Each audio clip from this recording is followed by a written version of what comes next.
वैसे तो गांव से ही होंगे। एक छोटी सी कविता है गांव के लिए।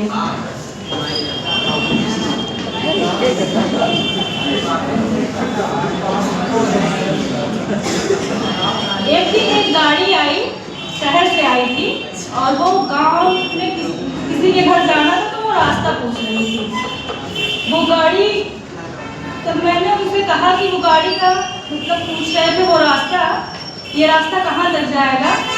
मैंने उनसे कहा कि जिंदगी जीने के जुनून तक जाएगा, मेहनत के पसीने और खून तक जाएगा। ये गांव का रास्ता है साहब, अगर पैसों की तलाश है तो हाईवे पकड़ लो, ये गांव का रास्ता है, सुकून तक जाएगा।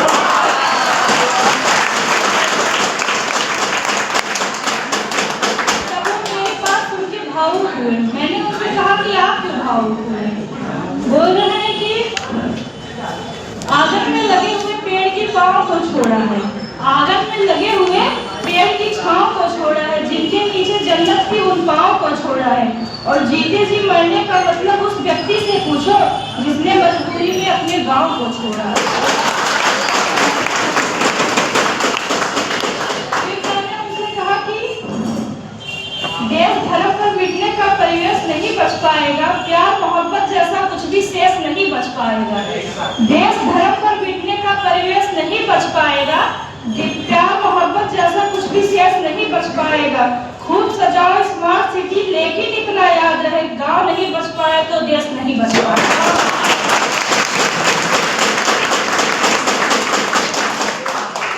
शहर बेहद जरूरी है, पर गांव का क्या होगा।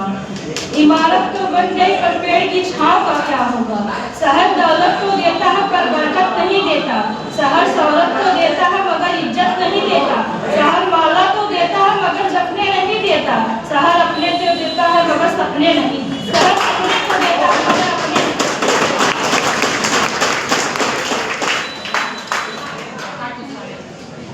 शहर अभिमान देता है, गांव वरदान देता है, शहर ज्ञान देता है, गांव बलिदान देता है।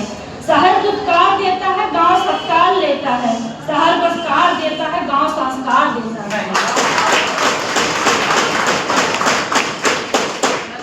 तो मोह माया में मत में झूलने वालों जरा सुन लो, मोह माया के मत में झूलने वाले जरा सुन लो, शहर जाके गांव में भूलने वाले जरा सुन लो।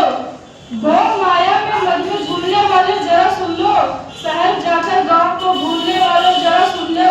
जो पूरे दिन मगन में गीत गाते हैं, जो पूरे दिन मगन होकर गगन में गीत गाती हैं, शाम होते ही पक्षी भी वो घर को लौट आते हैं। बड़े होकर जो मिट्टी से रिश्ता तोड़ देते हैं, वो सारे पेड़ मरते हैं जो जड़ को छोड़ देते हैं।